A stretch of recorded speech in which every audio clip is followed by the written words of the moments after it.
ఉద్యమం తెలంగాణ మళ్లీ గలమెత్తుతున్నది. ప్రజా సమస్యల పరిష్కారం కోసం పోరుబాట పడుతున్న గులాబీ నేతలను ఊరువాడ గుండెకు హత్తుకుంటున్నది. తెలంగాణ సాధించడమే కాకుండా 10 ఏళ్లు వ్యవసాయానికి స్వర్ణయుగం తెచ్చిన కేసీఆరే మళ్లీ రావాలంటున్నది తెలంగాణ. మళ్లీసారే రావాలంటున్న పాట నినాదమై హోరెత్తుతుంది. జగిత్యాలలో రైతుల కోసం బీఆర్ఎస్ చేపట్టిన పాదయాత్ర జైత్రయాత్రను తలపించింది. అడుగడుగునా జన సునామీ పోటెత్తింది.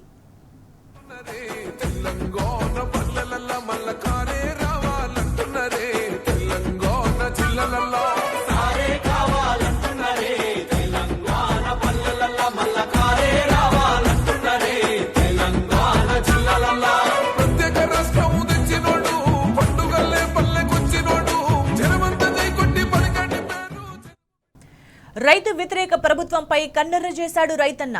వ్యవసాయాన్ని ఆగం చేసిన సర్కార్పై అన్నదాత నిప్పులు చెరిగాడు. పెట్టుబడి సాయం లేక, మద్దతు ధర రాక, బోనస్ అందక కడుపు మండిన కర్షకుడు కదం తొక్కాడు.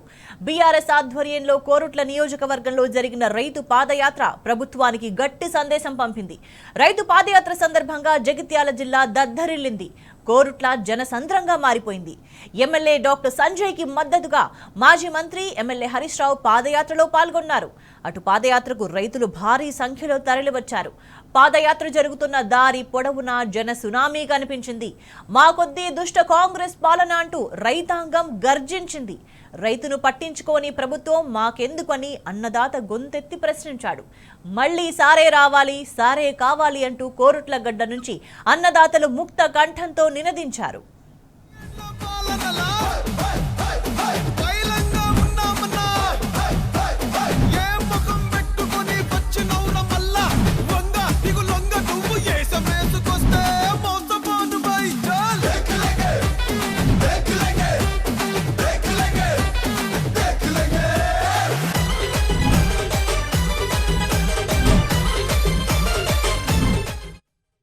కాంగ్రెస్ రైతు వ్యతిరేక విధానాలకు నిరసనగా జగిత్యాల జిల్లా కోరుట్లలో ఎమ్మెల్యే డాక్టర్ కల్వకుంట్ల సంజయ్ చేపట్టిన మహా పాదయాత్ర విజయవంతమైంది. పాదయాత్రకు అశేషంగా తరలివచ్చిన రైతులను చూస్తే సర్కార్పై గూడు కట్టుకున్న వ్యతిరేకత ఏ స్థాయిలో ఉందో స్పష్టమైంది. కోరుట్ల ఎమ్మెల్యే కార్యాలయం నుంచి ఎమ్మెల్యే సంజయ్ పాదయాత్ర ప్రారంభించారు. మాజీ మంత్రులు హరీష్ రావు, వేముల ప్రశాంత్ రెడ్డి, ఎమ్మెల్సీలు ఎల్ రమణ, దేశపతి శ్రీనివాస్, జగిత్యాల జిల్లా బీఆర్ఎస్ అధ్యక్షులు కల్వకుంట్ల విద్యాసాగర్ రావు సహా పెద్ద ఎత్తున పార్టీ కార్యకర్తలు, రైతులు పాదయాత్రలో పాల్గొన్నారు. 10,000 మంది రైతులతో కలిసి 25 కిలోమీటర్ల మేర సాగిన ఎమ్మెల్యే సంజయ్ పాదయాత్ర అడుగడుగున జైత్ర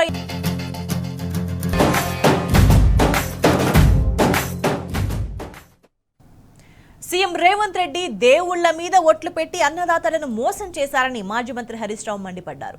వడ్లు కొనకుండా రైతులను ఆగం చేస్తున్నారని ఆగ్రహం వ్యక్తం చేశారు. బోనస్ మాట దేవుడెరుగు, కనీసం మద్దతు ధర కూడా అన్నదాతలకు అందడం లేదని ఫైర్ అయ్యారు. రుణమాఫీ ఇవ్వకుండా రైతన్నలను మోసం చేశారని హరీష్ రావు ధ్వజమెత్తారు. అన్నదాతలకు ఇచ్చిన హామీలు ఏమయ్యాయని నిలదీయడం కోసమే ఎమ్మెల్యే సంజయ్ పాదయాత్ర చేపట్టారని స్పష్టం చేశారు హరీష్ రావు.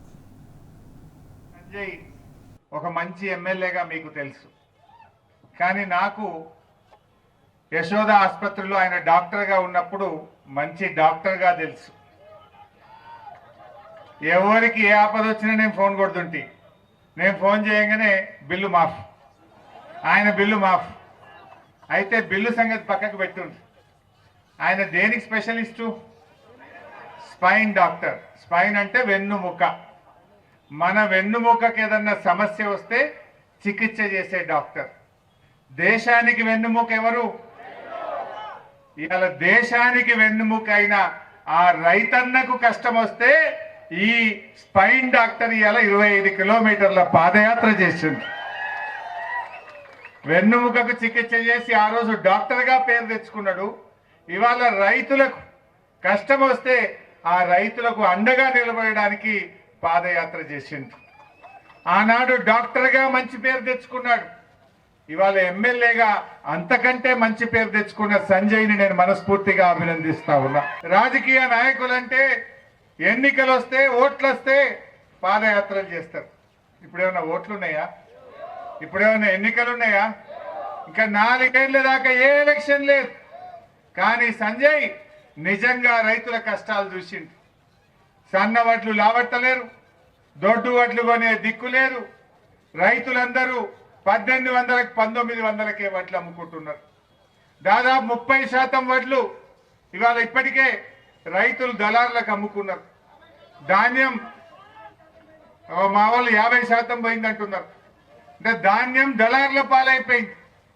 ఈ రేవంత్ రెడ్డి ఏమో నేను 500 బోనస్ ఇస్తా అన్నాడు. కానీ జరుగుతున్నదేంది, 2320కి అమ్ముడు పోవాల్సిన వడ్లు 1800 1900కి అమ్ముకుంటున్నారు. 2320కి బోనస్ కలిపితే 2820 రూపాయలు రావాలి. కానీ అమ్ముకుంటున్నది 1800. అంటే క్వింటల్ వడ్ల మీద 1000 రూపాయలు రైతులు నష్టపోతా ఉన్నారు. ఈ పుణ్యాత్ముడు మొన్న మహారాష్ట్ర పోయిండు. ఆడ ప్రెస్ మీట్ పెట్టి చెప్తుండు నేను వడ్లకు బోనస్ ఇస్తున్నా అంటుండు. ఇస్తున్నాడే? మహారాష్ట్రలో పోయి వడ్లకు బోనస్ అంటాడు. ఇక్కడనేమో బోనస్ కాదు 500 తుట్టయితున్నది. 500 బోనస్ కాదు 500 తుట్టయితున్నది. కానీ ఈరోజు ఈ ప్రభుత్వం మొద్దు నిద్రపోతున్నది. మా గంగుల కమలాకర్ అన్న సివిల్ సప్లైస్ మంత్రి ఉండే, నేను ఆర్థిక మంత్రుంటి. వడ్ల కొనుగోలు సీజన్ వస్తుందంటే కేసీఆర్ నెల ముందు మీటింగ్ పెడుతుండే. మా ఇద్దరిని పిలిచి సంచులేమైనాయి, ట్రైనింగ్ ఏమైతుంది, టార్పలిన్ కవర్లు ఉన్నాయా, మాయిశ్చర్ మీటర్లు ఉన్నాయా, అన్ని తయారు చేసుకోమని కమలాకర్ అన్నకి చెప్తుండే. మరి పైసలు తయారు పెట్టుండ్రి. వడ్లు కొనంగానే 24 గంటల రైతుల అకౌంట్లలో పైసలు పడాలని నాకు చెప్తుండే, తయారు చేస్తుండే కేసీఆర్. అందుకే కేసీఆర్ ఉన్నప్పుడు ఎప్పుడు కూడా వడ్ల కొనుగోలుకు ఇబ్బంది రాలే. కానీ వీళ్ళు ఈ కాంగ్రెస్ ప్రభుత్వం మాటలు ఎక్కువ చేతలు తక్కువ. ఏ ఒక్కటన్న హామీ నిలబెట్టుకున్నారా? ఇవాళ సంజయ్ ఎందుకు పాదయాత్ర చేసిండు? గా వడ్లు కొనమని ఈ కాంగ్రెస్ ప్రభుత్వం కళ్ళు తెరిపించడం కోసం ఇవాళ సంజయ్ గారు పాదయాత్ర చేసిండు. ఇవాళ కల్లాలలో 15 రోజులు 20 రోజుల నుంచి రైతులు కావలి కాస్తున్నారు. పొద్దుందాకా కోతుల భయం, పొద్దుమీకి అడవి పందుల భయం, ఎక్కడ అకాల వర్షాలు పడతాయో వడ్లు తడుస్తాయో అని ఒక ఆందోళనలో రైతులు ఉన్నారు. ఆ రైతులకు వడ్లు కొనాలి, ఆ రైతులకు మద్దతు ధర రావాలి, రైతులకు న్యాయం జరగాలని ఇవాళ సంజయ్ గారు మీకోసం పాదయాత్ర చేశారు. సీఎం రేవంత్ అన్ని వర్గాలను ఆగం చేశాడని మండిపడ్డారు ఎమ్మెల్యే సంజయ్. రైతు బంధు పేరుతో అన్నదాతలను నిర్దాక్షిణ్యంగా మోసం చేశాడని దుయ్యబట్టారు. ఇక సర్కార్ తీరుపై సమరశంఖం పూరించే సమయం ఆసన్నమైందన్నారు. గమ్యాన్ని చేరే వరకు పోరును ఆపేది లేదని తేల్చి చెప్పారు. ఎన్ని కుట్రలు కుతంత్రాలు చేసినా ప్రజల తరపున ప్రభుత్వాన్ని ప్రశ్నిస్తూనే ఉంటామని స్పష్టం చేశారు ఎమ్మెల్యే సంజయ్. నన్ను ఎక్కడ పోయినా ప్రజలు ఏం చెప్పిండ్రు, కొత్త విషయాలు చెప్పేసరికి అవే ఇప్పుడు నేను గుర్తొస్తుంది. వాళ్ళందరూ ఒక విషయం చెప్పారు నాకు, సార్ నీ భాషలో మాట్లాడకు, రేవంత్ రెడ్డి భాషలో మాట్లాడు సార్ అన్నారు. కానీ అది నా బుద్ధి కాదు, అది నా సంస్కారం కాదు.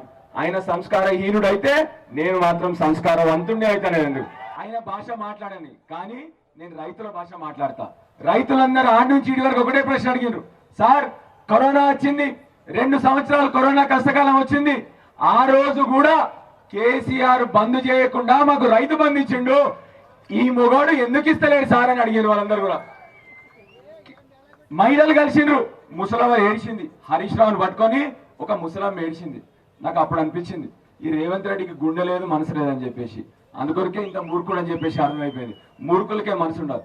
ముసలమ్మలు ఏడుస్తున్నారు, అయ్యా కేసీఆర్ మాకు 2018లో 2000 పెన్షన్ చేసిండు, మాకు ఖర్చులు పెరిగినాయి, ఈయన వచ్చి సంవత్సరం అయింది 4000 అన్నాడు, ఏడ వీకెండ్ సార్ ఈయన అని చెప్పి అడుగుతా ఉన్నారు. విద్యార్థులు వచ్చిండ్రు, సార్ మాకు 5 లక్షల కార్డు ఇస్తా అన్నాడు సార్, మా స్కాలర్షిప్ కూడా దిక్కులేవని చెప్పి వచ్చినారు. ఇప్పుడు మత్స్యకారులు వచ్చిండ్రు, సార్ కేసీఆర్ ఆగస్టు నెలలో మా అందరికి చేపలు ఇస్తుండే సార్, ఇప్పుడు వీళ్ళు నవంబర్ వచ్చింది ఇప్పటికి కూడా చాలా మందం కూడా మాకు చేపలేదు సార్, కొద్దిగా మీరు అడుగురు సార్ అని చెప్పి వాళ్ళు వచ్చిండ్రు. గొల్ల కుటుంబాలు వచ్చిండ్రు. ఇట్లా అన్ని రంగాల వాళ్ళు మాకు ఇప్పుడు దారి పొడున వచ్చిండ్రు. ఒకటే విషయం అడుగుతా ఉన్నాను నేను ముఖ్యమంత్రి గారిని, ఎప్పుడు చేస్తారు? కావాల్సే మా పేగులు తీసుకుంటారా? తీసుకోరు. మీరు మమ్మల్ని కొడతారా? కొట్టుండ్రి. మా మీద బాంబులు వేస్తారా? వేయండి. కానీ మేము మిమ్మల్ని ప్రశ్నిస్తూనే ఉంటాం, తప్పకుండా ప్రశ్నిస్తాం. రైతన్నలను రేవంత్ ప్రభుత్వం పట్టించుకోవడం లేదని ధ్వజమెత్తారు మాజీ మంత్రి గంగుల కమలాకర్.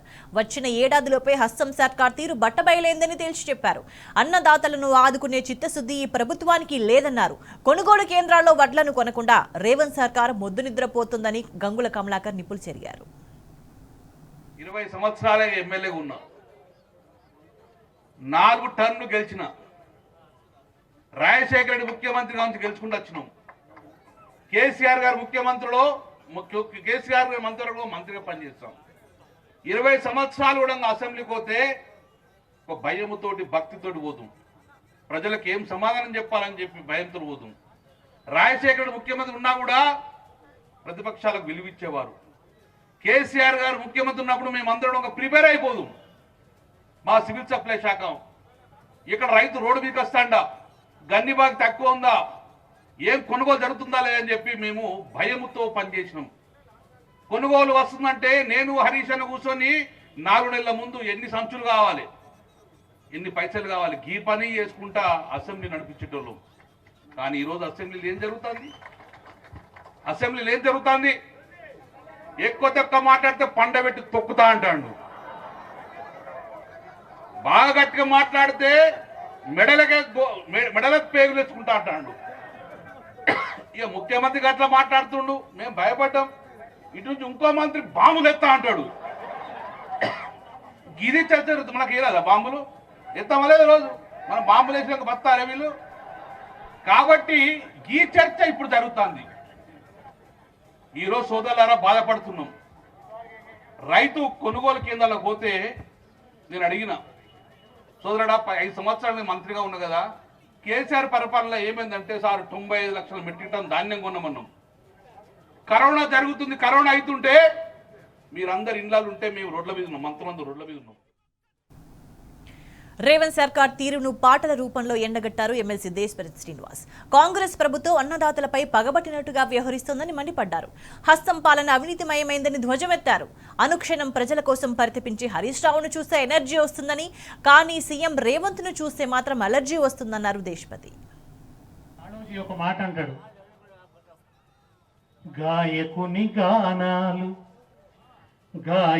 గానాలు నర్తకుని నాట్యాలు, గాయకుని గానాలు నర్తకుని నాట్యాలు, కవిరాజు కావ్యాలు చిత్రకుని చిత్రాలు, కర్షకాని కర్రు కదిలినన్నాళ్ళే,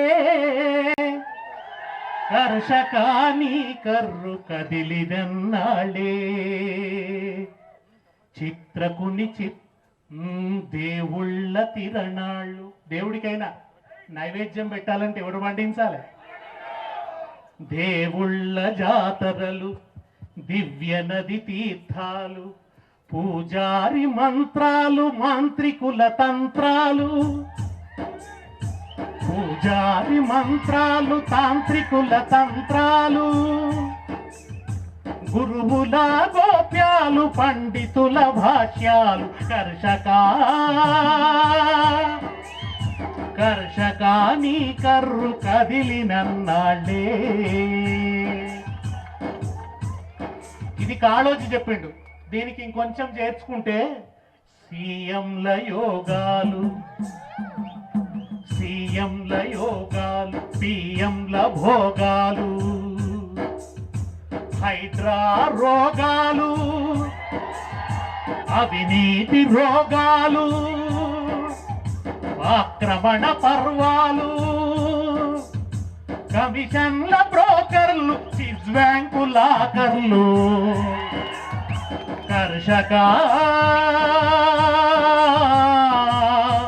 కర్షకాని కర్రు కదిలినన్నాళ్ళే. మీ కర్రు కదలకుంటే లోకంలో ఏది కదలదు. రైతు చల్లగుంటేనే రాజ్యం చల్లగుంటది. ఇవాళ ఇక్కడ ఉన్న కండ్ల డాక్టర్, ఆయన మన కండ్లు చల్లగుండేటట్టు చూసేది ఉండే. కండ్ల డాక్టర్ సంజయ్ ఏమో కండ్లలో దుమ్ము కొట్టిపోయాడు. బొక్కల డాక్టర్ సంజయ్ ఏమో నిటారుగా నిలబడ్డాడు, రైతన్న కోసం పాదయాత్ర చేశాడు. రైతును వెన్నెముక అంటారు, ఆయన వెన్నెముక స్పెషలిస్టు. కనుకనే వెన్నెముకను నిలబెట్టడానికి వాళ్ళ పాదయాత్ర చేసిండు. ఆయన పాదయాత్రకు కొండంత అండ హరీష్ అన్న. నేను మొన్న ఒక మాట చెప్పిన, హరీష్ అన్న ఉద్యమంలోంచి వచ్చిండు, ఒక గంభీరమైన ఉద్యమంలోంచి వచ్చిండు. తెలంగాణ తల్లి కిరీటం మెరుపు హరీష్ అన్న. హరీష్ అన్న పొద్దున్న లేస్తే జనంలో ఉంటాడు, నీళ్ళల్లో చేప ఉన్నట్టు ప్రజలలో హరీష్ అన్న ఉంటాడు. ఉదయం లేవగానే ఇంటి దగ్గర ఒక 1000 మంది, మళ్ళా సిద్దిపేటకు వస్తే ఒక 2-3 వేల మంది, మళ్ళీ అసెంబ్లీకి పోవాలి, ప్రిపేర్ కావాలి, రేవంత్ రెడ్డి దుమ్ము దులపాలి, మళ్ళా కేసీఆర్ దగ్గరికి రావాలి, ఆయన ఆదేశాలు తీసుకోవాలి, మళ్ళీ జగిత్యాలకు రావాలి, రైతన్నల పాదాలు మొక్కాలి, మీకు ధైర్యం ఇవ్వాలి. బండి చక్రం తిరిగినట్టు తిరుగుతుంటాడు. అందుకే హరీష్ అన్నను చూస్తే ఒక ఎనర్జీ తెలంగాణకు. హరీష్ అన్నను చూస్తే ఎనర్జీ, ఈ దొంగ రేవంత్ రెడ్డిని చూస్తే ఎలర్జీ. మాయదారి కాంగిరేసురో రాజన్న, మన బతుకుల మన్ను ఓసెరో రాజన్న, నమ్మించి గొంతు గోసెరో రాజన్న, కట్టేటన ముంచి వేసెరో రాజన్న, నమ్మించి గొంతు గోసెరో రాజన్న, కట్టేటన ముంచి వేసెరో రాజన్న. మల్ల మొదటికొచ్చినాది తెలంగాణము, మల్ల మొదటికొచ్చినాది తెలంగాణము, ఇక మరల వడకపోతే మన బతుకు ఆగము. మాయదారి కాంగిరేసురో రాజన్న, మన బతుకుల మన్ను ఓసెరో రాజన్న, మాయదారి కాంగిరేసురో రాజన్న, మన బతుకుల మన్ను ఓసెరో రాజన్న. కాంగ్రెస్ రైతు వ్యతిరేక విధానాలపై మాజీ మంత్రి కుప్పల ఈశ్వర్తో సహా ఉమ్మడి కరీంనగర్ జిల్లా బీఆర్ఎస్ నేతలు భగ్గుమన్నారు. కోరుట్లలో ఎమ్మెల్యే సంజయ్ చేపట్టిన మహాపాదయాత్రలో పాల్గొని రేవంత్ సర్కార్పై విరుచుకుపడ్డారు. అడ్డగోలు హామీలిచ్చి అన్ని వర్గాల ప్రజలను నిలువునా మోసం చేశారని ఫైర్ అయ్యారు. మనకు మిగిలిచ్చింది పోరాటమే. ఏదైతే నయవంచక ప్రభుత్వం, రైతులను నమ్మించి మోసం చేసినటువంటి ప్రభుత్వం, నిజంగానే మీరు చెప్పని మేమేం అడగలే, చెప్పినే అమలు చేయమని అడుగుతున్నాం. అమలు చేసేటువంటి చిత్తశుద్ధి ప్రభుత్వానికి కానీ ముఖ్యమంత్రి కానీ ఉన్నట్టుగా మనకి ఎక్కడన్నా కనబడుతున్నదా?